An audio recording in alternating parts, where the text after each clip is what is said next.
अंगणवाडीतील चिमुकल्यांचे आरोग्य धोक्यात. नांदेडच्या कामारी येथील अंगणवाडी परिसराला तळ्याचं स्वरूप. वाट काढताना विद्यार्थी पालकांची तारेवरची कसरत.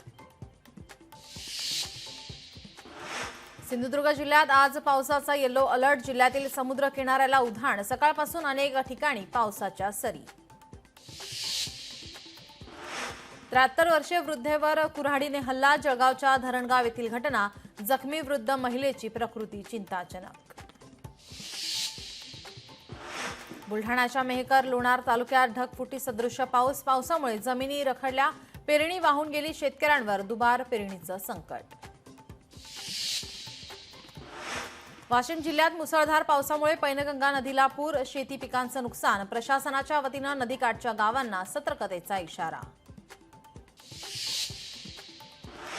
चंद्रपूरमध्ये दमदार पावसाअभावी जिल्ह्यातील 10 धरणे अजूनही तहानलेलीच. धरणात केवळ 28.94% जलसाठा.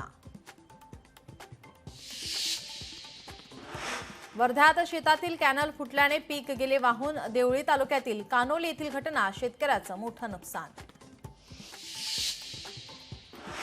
नागपूरमध्ये धक्कादायक घटना समोर. आईनेच आपल्या नवजात चिमुरडीला कचऱ्याच्या ढिगाऱ्यात फेकल्याची घटना.